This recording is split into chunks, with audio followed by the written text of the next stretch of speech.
Anyway, good afternoon, everyone, and welcome to our session on diversity. As you can see, we're joined by television production instructor Steve Melanson from the Nova Scotia Community College in Dartmouth. Welcome, Steve. Thank you very much, Yvonne. I'm going to talk a little bit about diversity off the top, and then I'm going to let Steve talk about the faculty award which he received last year. We're going to see the product of his work, and then we'll chat a little bit more. When we're talking about diversity in the media, it covers a really broad area. We're not only talking about the anchors and reporters that we see on camera, but also the people who are included in the stories that are told. And it really doesn't matter whether you work in radio, whether you work in television, whether you work in the web. There are ways to include diversity in our stories. And it's not just about the color of someone's skin. Diversity covers a whole bunch of areas. Age, abilities, sexual orientation, economic status, religious beliefs. You can go on and on about what diversity does include, but it includes all of those things and more. So we can talk a little bit more about how we get our students to include diversity in their work. But right now I'd like to focus the session on two diversity faculty awards that are offered by BIAC to BIAC members. These are fairly new awards. Steve was the first recipient of one of those awards last year, and it's called the Diversity Research and Internship Faculty Award. And as you're listening to this discussion today, I'd like you to think about what you might do to apply for one of these awards, because they are here for you, our BIAC members, and we really do want you to be taking advantage of these. Not only is it going to be a benefit for you, but it's also going to be a benefit for other BIAC members, and the bottom line is it's going to benefit all of our students in the end. So Steve received the Diversity Research and Internship Faculty Award. Each year we set aside $3,000, and on our website, under initiatives, if you scroll down to diversity and click on that, you'll see all the criteria.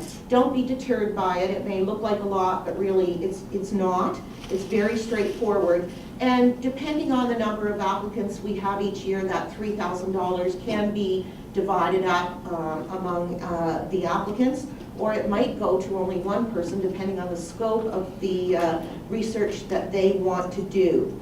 So this Diversity Research and Internship Faculty Award that Steve won is given to those who explore diversity issues in recruitment, education, and ongoing employment within the media industry in Canada. I think you all know that diversity is huge. It's a big issue for broadcasters of all kinds in the country. It's very important to them. They have to fill out forms and send off to the CRTC and explain how many diverse people they have in their employment. So it's an ongoing issue in the media in this country. And this award allows one of you, the recipient, to support and conduct field research within our industry. So that's what Steve did, and I'm going to turn it over to him to let him talk about what he did, and then we'll also see what he did. So Steve, it's all yours.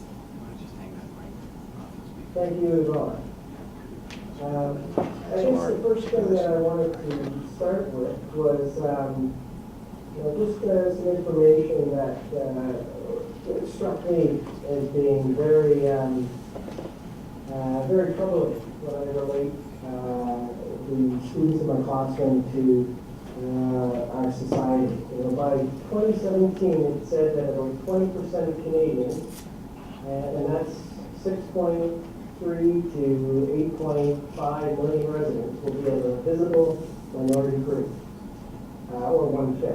So that's a significant part of our population. And when we talk about diversity in some of the areas that Yvonne was talking about, we have to look at our classrooms, and is our industry reflected in that way. So this project that I took on was tied to the recent professional development league. I had an opportunity last year to go to Vancouver and work the Olympics, and because of the time that I had afterwards, I wanted to take advantage of the opportunity to talk to people about issues of diversity, talk to people in the industry, as well as visit some schools. So, my goal was to really explore diversity issues in recruitment, education, and ongoing employment within the industry. Really talk with and interview participants as much as possible. And the end result will be a video that I put together, we'll talk about in a minute. So, I had a chance to stay in BC after You're online here. the Steve, games. you're online. I actually stayed So there for is a it top month. one? Yeah. And I visited 3 television stations and 5 schools. The TV stations were CBC TV in Vancouver and Calgary, Global Television in Calgary. Schools I visited, Camosun College, BCIT, SAIT. Also went to Simon Fraser University and Royal Roads University.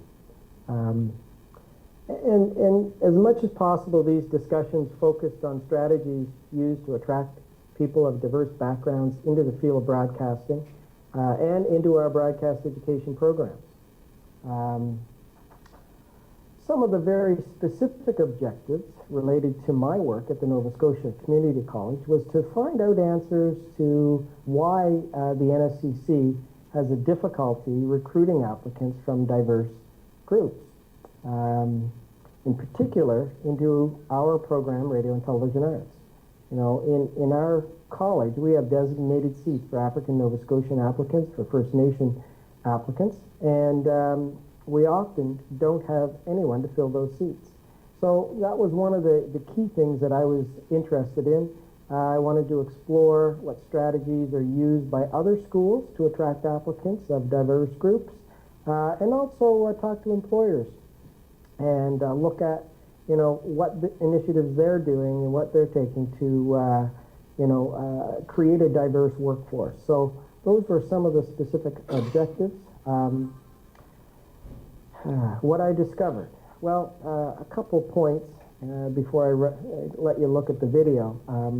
Issues of recruitment are very different in BC and Alberta related to the East Coast. And, with the population base that exists in British Columbia and the large percentage of people from diverse backgrounds, what the challenges we have in Nova Scotia literally don't exist for most of the people that I was talking about, or the issues might be different. There doesn't seem to be any easy answers when it comes to creating and maintaining a diverse workforce, and more dialogue is needed with all the stakeholders when it comes to addressing various issues of diversity. I talked to a lot of people during my time in Vancouver and continued those discussions back here in Nova Scotia. And in that process, I recorded 2 of those discussions, one with the Dr. Catherine Murray, Simon Fraser University, and she has conducted research in the area of ethnic diversity in the media, and the other is with Archie Beals, an African Canadian transition coordinator at the Nova Scotia Community College. And I put together this video that's really talks about diversity issues in recruitment, education, and employment. And the focus is on strategies used to attract people of diverse backgrounds into the field. And it's really intended to be a catalyst to get people talking about diverse issues in the media. And so having said that, let's run the video and then we can talk some more.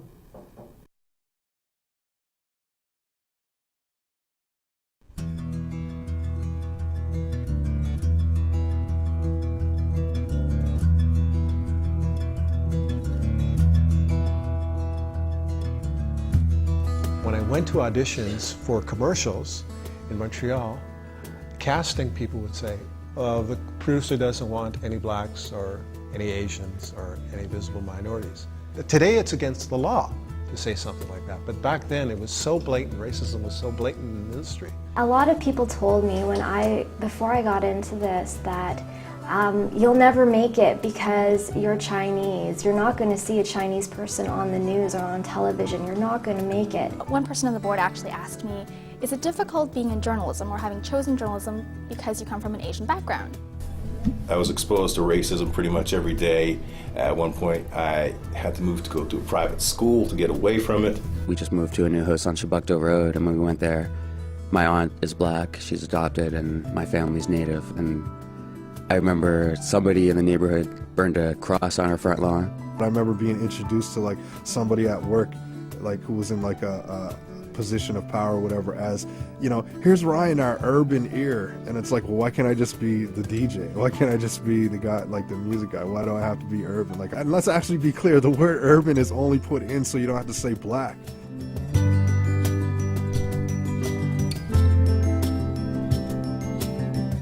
If we want to be very diverse, then we're going to have people from diverse backgrounds working in the industry. The Canadian Association of Broadcasters looked at just television essentially, and found the incidence of representation in news, in fiction, in current affairs, and documentaries was far lower than the population as a whole. So clearly there's a structural barrier to access to TV for new cultural minorities, and this is something that we really have to fight in this country. Creating an environment where it would be comfortable for people of diverse backgrounds to want to work. Even looking at what stories are being produced and how they're being produced, which again would determine if someone from the community would want to be involved in that industry. If you're portraying me in a negative light all the time, why would I want to come and work in that industry? Media and communications training is absolutely invaluable in a career. Is not only do we actually have to reach out to have educational associations train these people, the training that you're going to be delivering is not going to be on conventional models. It'll have to reach out and be multilingual in some respect initially. It'll have to be in partnership with the community itself. So there's been a lot of work done. We're not where we need to be, but we're not where we used to be. When it comes to promoting diversity, like the African Canadian Transition Program, First Nations Student Success Coordinators and Advisors, the designated competitions.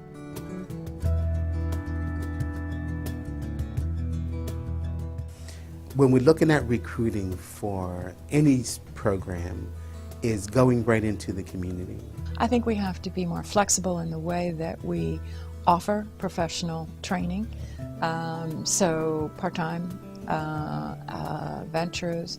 We have to be very careful in terms of prerequisites we require so that we're flexible enough and responding to need. So, best practices I think works. We don't need to recreate the wheel. An educational institution that has made strides in attracting a specific group, diverse group, into a specific program, looking at that and seeing how we can modify that and adapt that to fit our needs.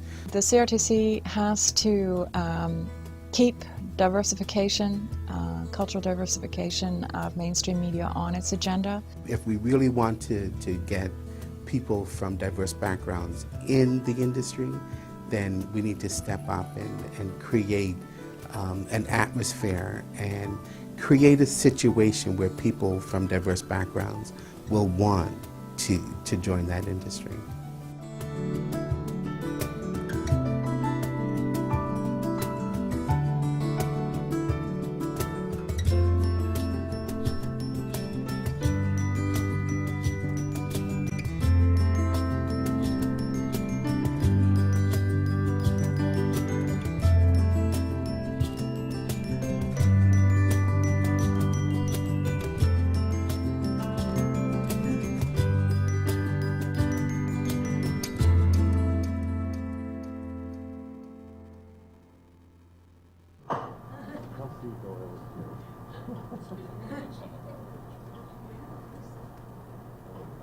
Okay, Steve, you're back. So we're back. Okay. So that was the video really designed to get people talking. And it's really, I think we need to talk about it as broadcast educators within our own community, but also we need to have those dialogues with our industry partners. And, you know, there's a lot of issues that were raised in the video. Maybe at this point, if you want to open it up to questions, if people want to talk about anything they saw or heard, and I'd be glad to, you know, answer if I can. Or if you want to talk about the internship process. Does anybody have any questions for Steve?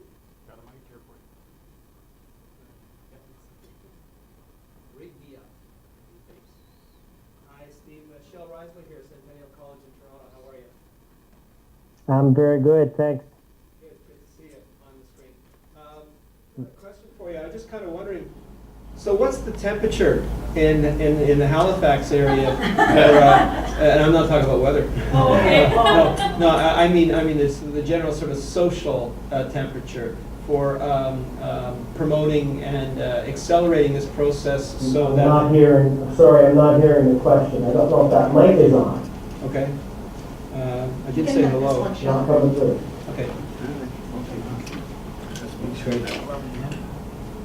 I've got Yvonne's microphone now. How's that? That's beautiful. I figured it would be. My question, Steve, was just if you could gauge the sort of the temperature of what's going on in the Halifax area, the social temperature, I guess, of how this initiative is being received and how opportunities are being made available and how the area is beginning to, how the media is beginning to look like the region looks.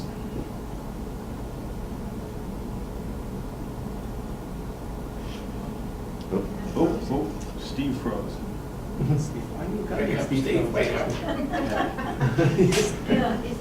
That was a boring question. It's nothing personal, Shell. If for some reason he doesn't come back, I can speak to that. Hey, I'm trained. I can do a take 3. Come on.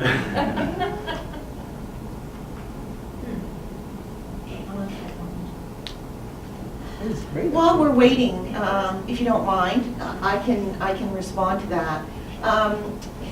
One of the assignments that I give my students when I teach almost a whole course on diversity, and one of the first assignments I give them is to watch a newscast, a Nova Scotia or a maritime newscast, and identify all the diverse people in that newscast. And sometimes you can't look at someone and know their diversity, but in other cases you can. And surprisingly, a number of students often come back and say, I watched an entire half-hour newscast and there were only white people in it.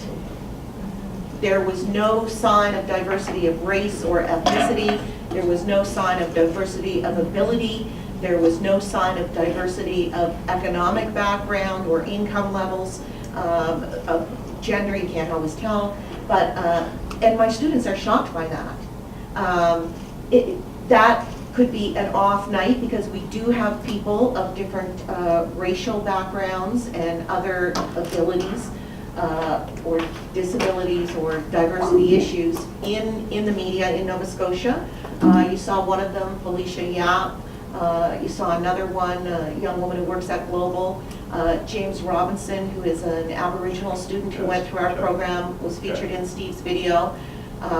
So they are there, but they're not there on a consistent basis. And in the community, Nova Scosia, I don't know what to say. I'm from Nova Scotia. I want Nova Scotia to be a wonderful place. But there is racism there. It's not outward. It's not on the surface. I don't know that it's any worse than anywhere else in the country, but it definitely exists. It's very subtle racism. But in our industry in Nova Scotia, it's open to accepting people from diverse backgrounds. We just aren't accepting them perhaps at a level that represents the population and the community that we serve. Does that answer your question? Yeah, it does. It's very frank. What, is there anything you can do beyond what you're doing, you know, trying to understand it better, trying to create more sort of initiatives for people of diverse backgrounds to come into media education? Or is there something else that's... We have in the past number of years, there are high schools that are predominantly black. We've gone to those high schools to try and attract students, to tell them about, you know, we have seats here if you're interested, we have a place for you. But we haven't been very successful with that. In terms of other communities, we have a fairly large Aboriginal community, and I know that our dean has gone to those areas to say, what can we do? How can we attract more people from your area to come into our program? But we just, we have not been successful. We are very welcoming. I mean, we had interviews for our program just last week, and we had a young black man come in and apply. And he wasn't the best applicant we've ever had, but we said, we want to give him a chance. And so we accepted him into the program. He certainly wasn't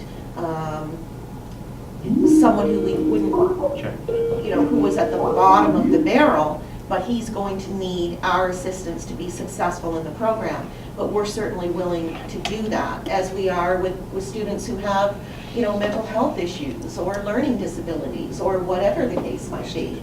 Welcome back, Steve. Thank you. Nice to do that. Sheldon had asked about the sort of the social climate in Nova Scotia in terms of, you know, attracting people from a diverse background, and I spoke to it a bit, and I know you can't tell what I said, but I don't know if you have anything that you'd like to say in response to that.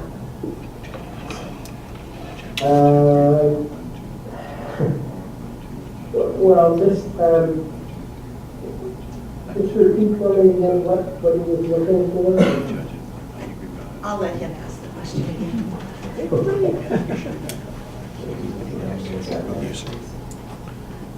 Hi, Steve. Take 3. I'll do the best I can. Although Yvonne did an excellent job of kind of painting a bit of a picture of what your challenges are. I guess what I was curious about is really what the when Yvonne said the social climate, and I think what I'm more looking at is I'm looking at what are the institutions, not just yourself, but you know your media affiliates and you know, generally where the power is in helping foster a diverse cultural reflection in the Halifax area and maybe even the greater sort of Nova Scotia area. What are they doing? How are they embracing this and helping you with the work that you're doing and trying to bring those kinds of people into the classroom? Well, all they're doing is basically saying, send us as many students of diverse backgrounds as you possibly can, because you know, they will certainly provide the opportunity. I think one of the biggest challenges in our province is we have such a small population, and the percentage, I guess, of diversity and people from diverse backgrounds in our province is pretty small to start with, but there's not a lot of representation in the media. It's getting better, but that I think is one of the biggest challenges. The local media, I think with the exception of maybe one network a few years back, had recruited an African Nova Scotian sports celebrity to actually be the sports anchor. And you know, besides that one initiative, that was probably one of the things that I saw that they did kind of on their own. Unfortunately, I think what has to happen is we have to go to them and say, let's work together on some initiatives. And I think that's the next step for us. And I guess the other thing I can add, Steve, is that they recruited this amazing young man at the time, to be the sportscaster, but he had no broadcasting experience. They threw him to the wolves, put him on the air, And he only lasted a short time because he Yeah. didn't have any support.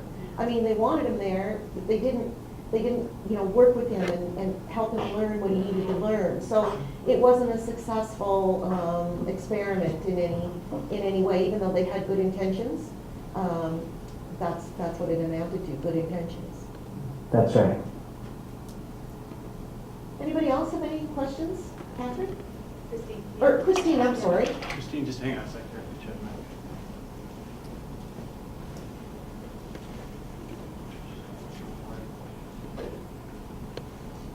Oh, Steve, it's, can you hear me? No. Hang on a second. Somebody else? Try now. I was wondering about that. I always wondered. Try now. Try now. Can you hear me now? Is that better? Can you hear me now? It is better, Okay, thank you. okay. It's Christine McLean. I teach mostly television at St. Thomas University in Fredericton. And I'm just wondering what your experience has been when you have been successful in recruiting students from non-white communities into the classroom. How are they treated by the white students?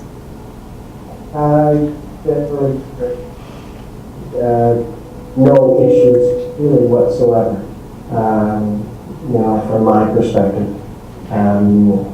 Just the challenge has been reaching out to those various communities and trying to encourage more to apply.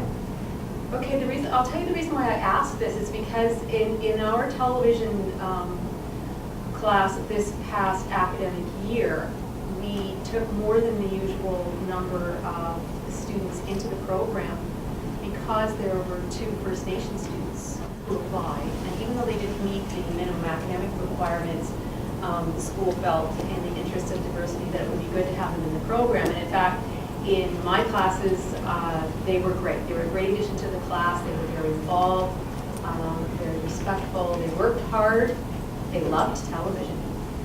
And in fact, were among the most courageous reporters in the class because they were dealing with some very serious issues in their own community. But by the time we got to the end of the year, I became aware that they weren't that well respected by the white students in the class. We ended up with a bit of a mess in that our last TV program, the Aboriginal students had the 2 top stories. And the first story was about an attack on a First Nations young woman in Fredericton. And the story included the detail that one of the men who attacked this young woman called her dirty little squaw, which was disturbing for us all to hear, but a number of the students in the class laughed at that. That's when I first became aware that there was an issue in the classroom. And I dealt with it, and when I dealt with it, I realized that I had a more serious problem on my hands than I at first realized, because when I chastised these students for laughing and being insensitive to the First Nation students in the class, rather than recognizing their hurtful behavior, they became very critical of the Aboriginal students, suggesting that all they ever did was cover Indian stories.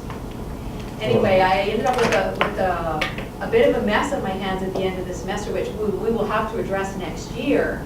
But I'm wondering if that is part of the problem in recruiting non-white students into the classroom, if they have the sense they're not going to be welcomed by their peers.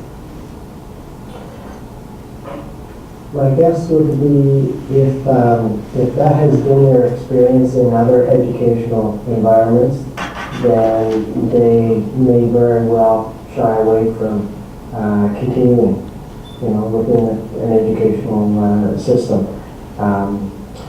It's a tough one. I guess as educators, you look for those teachable moments, so as much as possible you try to turn that situation into a teachable moment.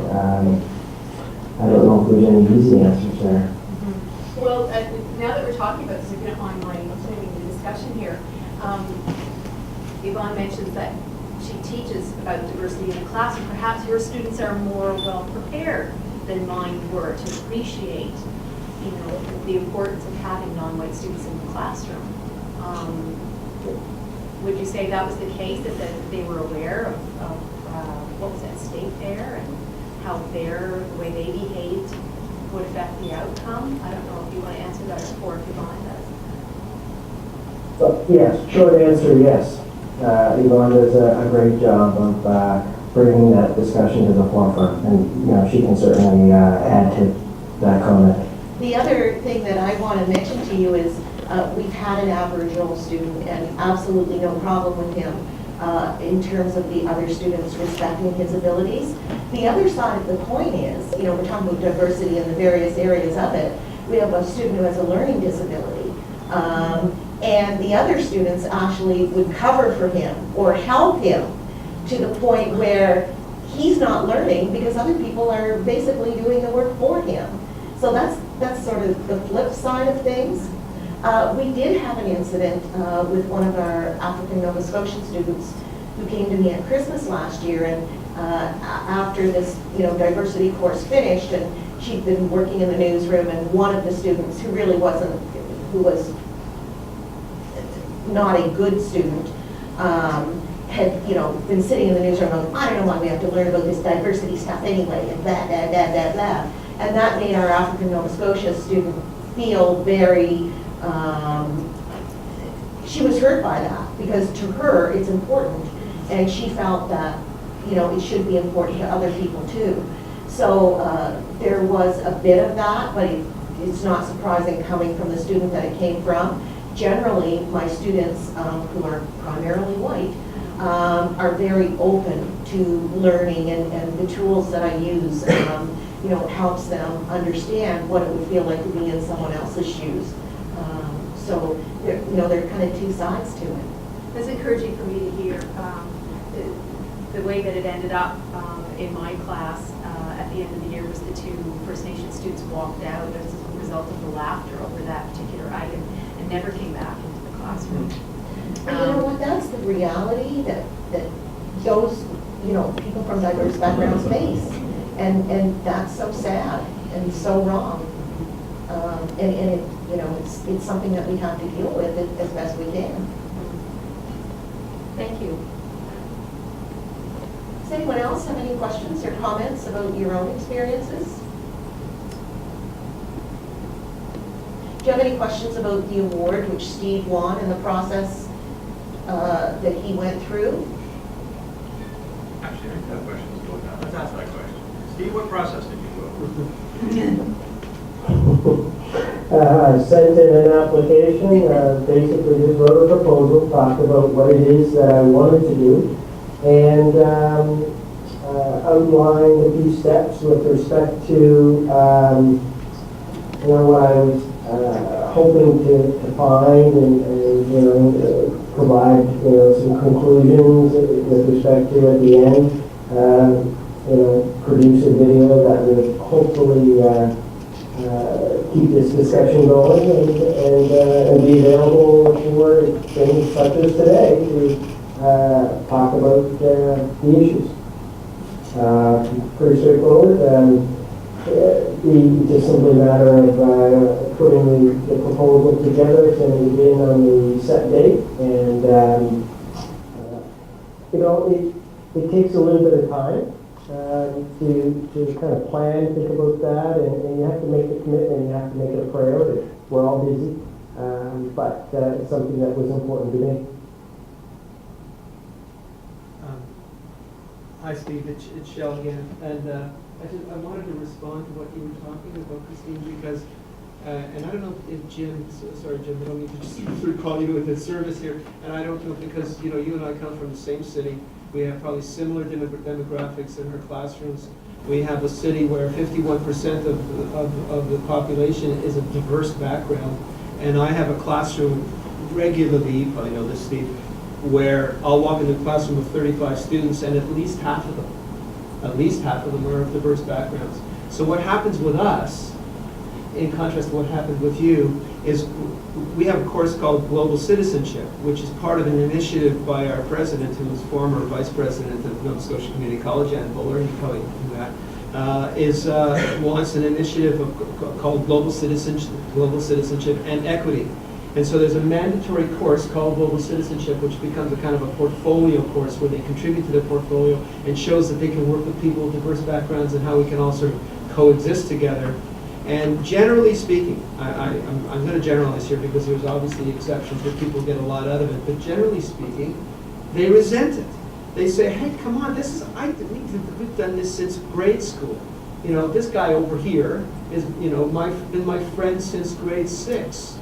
You know, why are we wasting our time doing this? We just do what we do. You know, we just take it all in, and people are, in fact, not so much offended, but it's the other way around. They're offended for the opposite reason. And so what it spells out to me is this is a very perplexing situation. Yeah. It's not easy, and it's actually regionally, to some extent, regionally driven. So, comment. You know, my son, who is 20 years old, his best friend is black. And they've been best friends since they went to preschool. And I've never had the discussion with my son, but I don't think he sees his best friend as a black person. He sees his best friend as a person, period, end of discussion. And I know that at one point his friend was getting phone calls calling him the N-word and other things. And my son was very upset about that, as anybody would be if anything was said about their friend, right? It might have something to do, I think it has to do with you learn what you live with. And it also has to do with exposure to people who are different than what we may be. I grew up in a small town on the South Shore of Nova Scotia with a large black population, and that was a long time ago. I'm getting up there. But never once do I ever remember anybody treating a black person differently. Now, I remember that the janitors in the school were black, right? And when the community was settled, you know, however many decades ago by black loyalists, they all were sent to the back of town, right? That's where they all lived. And pretty much even to this day, they still all live in the back of town. But nobody, or at least the people that I associated with, never looked down on them or treated them differently. And I mean, there were black students in my class and they were students in my class. They weren't black students in my class. So I think a lot of it has to do with, you know, people learn what they live with. And, you know, I had a neighbor, my little boy was 2 years old, and we were over talking to him one day, and CBC had just hired a young woman from Trinidad, and he said some pretty bad things about this young woman. And I just like said, okay, see ya, because I didn't want my son, I don't care if he was 2 years old or 20 years old, to hear that and think that was okay. You know, so I think that there are people who are racist everywhere, and it's sort of getting people early and helping them understand that everybody is just a person.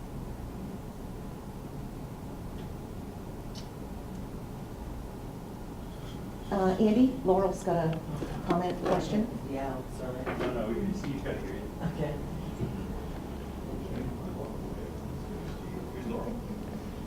Hi, Steve. It's Laurel. Hi, Laurel. Steve, I just had a question. When we were doing some research back with the CTV with their grant money for diversity, one of the comments was that a lot of people do think of diversity as a race thing. It used to be a gender thing, then it became a race thing. Now we're also talking about cultures and lifestyles and religions as well. And one of the comments that they made is they're interested in getting some feedback for our diversity webpage for the lesbian, gay, bi, transgender community. Did you have any issues or did you have any opportunities to, where that subject was brought up, or you had potential to interview anyone? Because I ask you that knowing that I have, and it's a very hard and difficult subject to get people to buy into being interviewed for that, especially, you know, students and that I know of that are now working in the industry and do not necessarily want to be interviewed.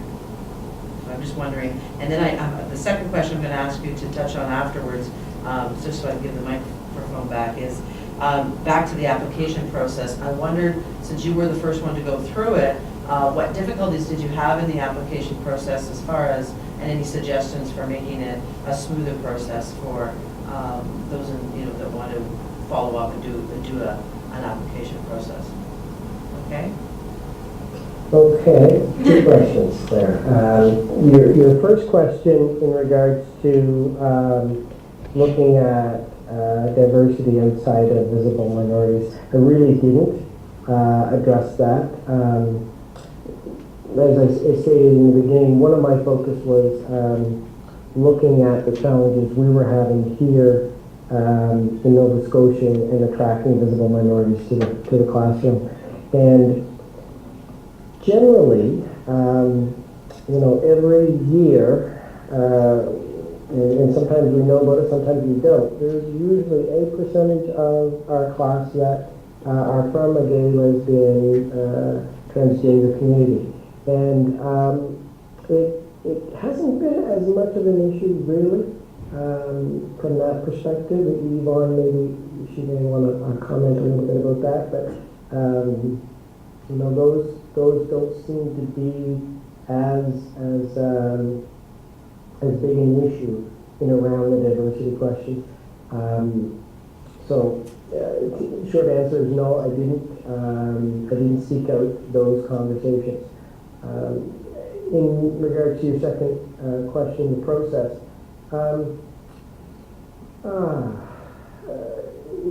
Things maybe to do differently or challenges. I think the biggest challenge for me was just getting myself, getting a proposal together that aligned with the criteria set out. And maybe I guess that's the one thing. I had some ideas on kind of what I thought I might want to do, and then when I analyzed the criteria, they were similar but not the same. And I don't know if you go back and revisit the process a little bit to look at opportunities for some flexibility in that, maybe as one of the processes.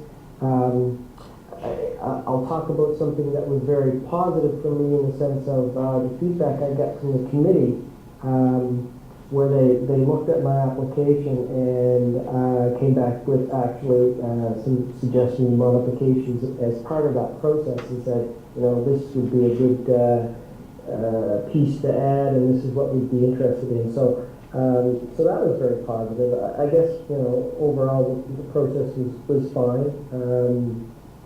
I think it can evolve over time, possibly, as more and more people take advantage of it. I just would maybe just say to everyone in the room to give it serious consideration. There's not only the diversity internship, but the second one, and I know Yvonne's going to talk about it with respect to teaching technology. It's worthwhile to take some time and look at those kinds of initiatives to be able to make it is what we do better for everyone. Okay. Just to talk to your point about how are gay, lesbian, transgender people accepted, or do they want to speak about it?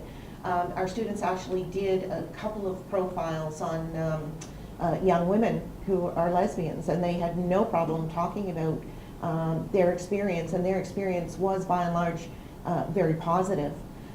We have a significant number last year in our graduating class. I think about a third of the class, it was we don't usually have this many, were young women who were lesbians and made no bones about it. I mean, they weren't going around flaunting it, but it was not an issue. And it was not an issue with the students.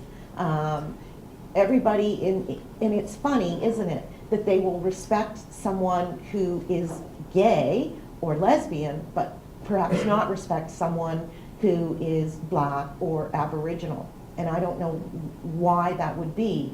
But this year we had a young man who was gay, very outwardly gay, and in fact wanted to do one of those It Gets Better videos, and in fact asked the class to help him do one of those videos. And everybody was on board, and yeah, let's go, let's do it. So in that respect, it's encouraging. Anybody else? All right. Well, Steve, thank you for your time. You're very welcome. Glad to join you today. Take care and see you next week. We'll see you next week, and have a great conference for the rest of the weekend. Thank you. Bye. Bye, Steve.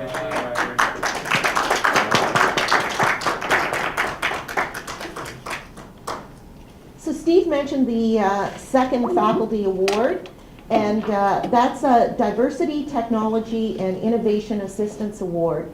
And that's $1,000 a year, and basically it's for those of you, and we all have students who have disabilities or need extra support. Those of you who have a proven successful teacher training tool that supports students with disabilities or special needs. That can be whatever it is to help a student. And so we really want to encourage you to think about what you do, how it's working, and whether you can submit your work for, please do submit your work for one of these awards. And that allows us to then share it with everyone else and help students from one end of the country to the other. So Steve was right, we're all busy. It's crazy when you're teaching during the school year, but we've got some time now moving forward, and the deadline is not for several months. So I'd encourage you to think about what you're doing, and is that something that you might consider submitting for an award? Does anyone have any questions about either of the awards? What is the actual deadline? I was hoping you wouldn't ask me that. I think it's You December. can tell we set that one up. I think it's December 31st. Oh, it's the end. I think it's Yeah. the end of January or end Yeah. of December. Yeah, so there's lots of time there. I did want to show you, I know last year I showed you one of the diversity profiles that my students did. I'd like to show you one that was done this year. And so the assignment that I give them, and this is a major part of the course that I teach, is to find a diverse person in the media and profile them. And it does so much for the students. It allows many of them to see, gee, I don't have it that bad after all. They hear the stories of people who have faced real challenges and just said, that's a brick wall, but I'm going over it, around it, or through it. To heck with whatever is put in my way. And they really are motivating stories for our students. And so now they're saying, well, we've done this for 2 years, we're running out of people to profile, which really is a legitimate concern. So this year what I'm going to do with them, instead of getting them to do a profile on a diverse person, is I'm going to get them to either find an organization that represents diversity or find a theme that represents diversity.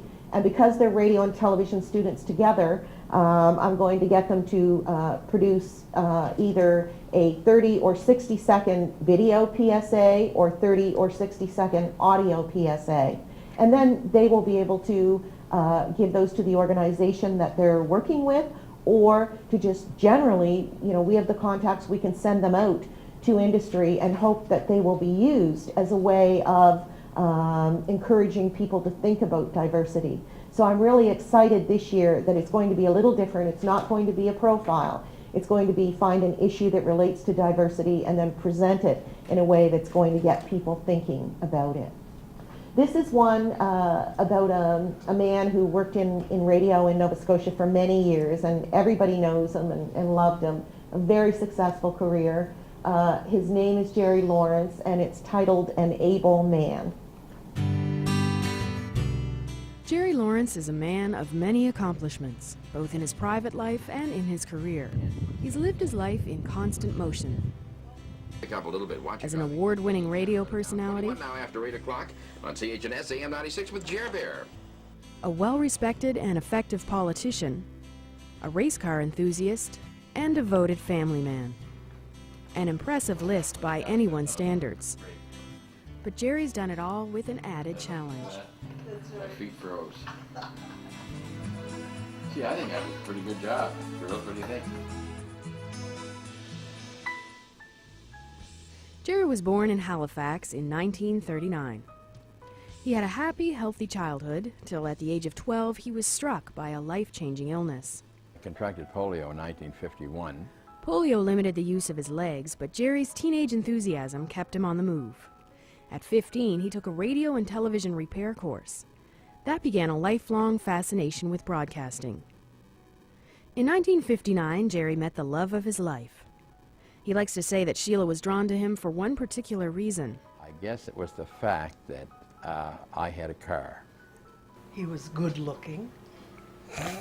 He was kind. He was sweet. He had a car and he loved me. It's true. It's true, I am good looking. They were married in 1963.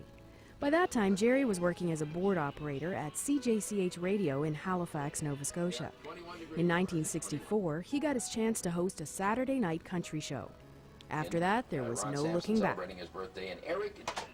His wildly successful on-air career spanned 30 years, culminating in his induction into the Canadian Association of Broadcasters Hall of Fame in 2002. Hello Metro, Jerry's signature show, aired for 20 years and is still remembered with laughter. What? Yeah. Well, I tell you, everybody there wanted me to get you on Hello Metro.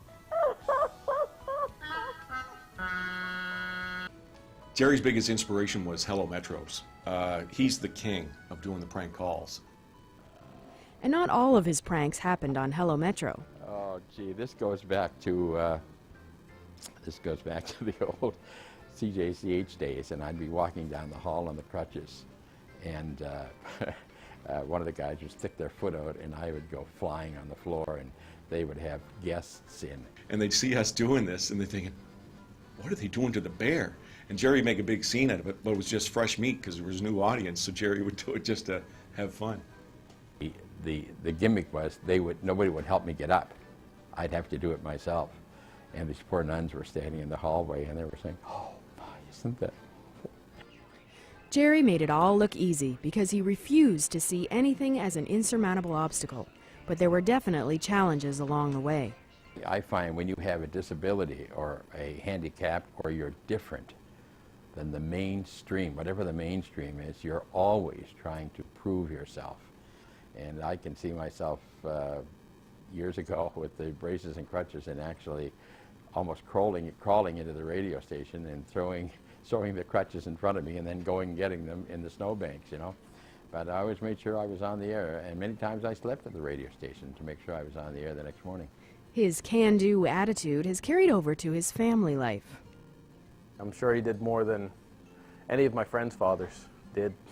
You know, summer, winter, you know, hockey, baseball, never missed a game. You know, I'm sure all of my friends were envious. It doesn't matter where he's at or what the situation is. He's able to bring humor to the table, make people feel at ease, and that's something that I learned from him, and my brothers have as well. Not only did he make humor a big part of his career, he used it to show people that there was no need to treat him differently and no reason to skirt around the subject of his disability.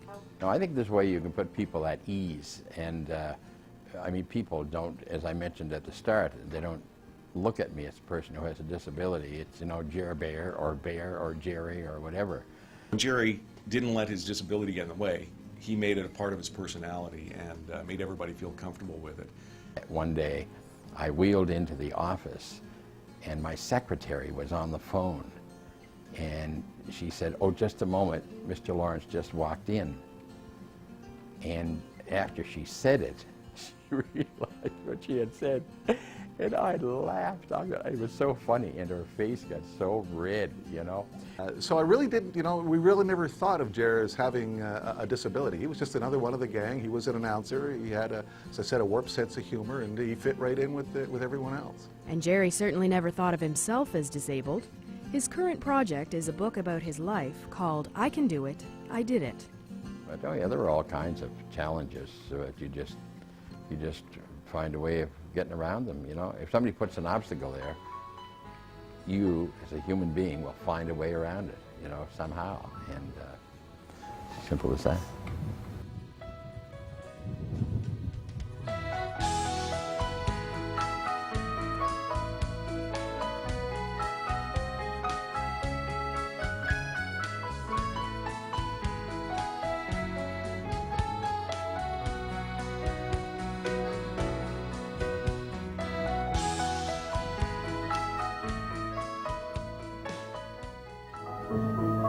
that's just one of the profiles that our students did on diverse people in the industry. There are a number of them on our BAC website. Under initiatives, go down and you'll see diversity, and then there are diversity case studies. This is one that was done this year, and I have the request in to get all of them posted to the website. So if you were interested in looking at them, there are some there now, and there will be some there others there by the end of next week. Some are audio, some are video. But the students are responsible for finding the person, researching the person, collecting the interviews, shooting, editing, the whole thing. And we're fortunate enough to have some Rogers Scholarship money. So each year we take the best profile, and the team that works on it gets $1,000 to split among the 3 or 4 of them. So it's been really a positive thing for our students. They've really enjoyed it. They found it to be a lot of work, and they sometimes whine and complain about that. But in the end, they say that it really was worthwhile and did broaden their sense of what people who face diversity in their lives, broadened their understanding of that.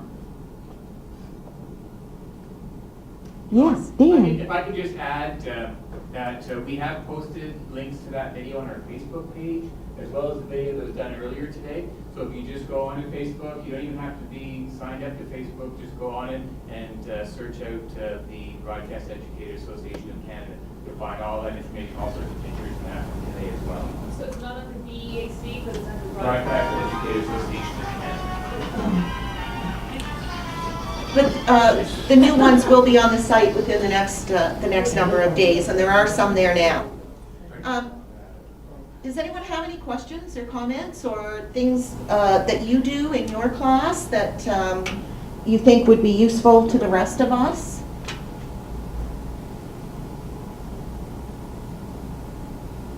Okay. Thank you for your time. I hope it was useful in some way to you.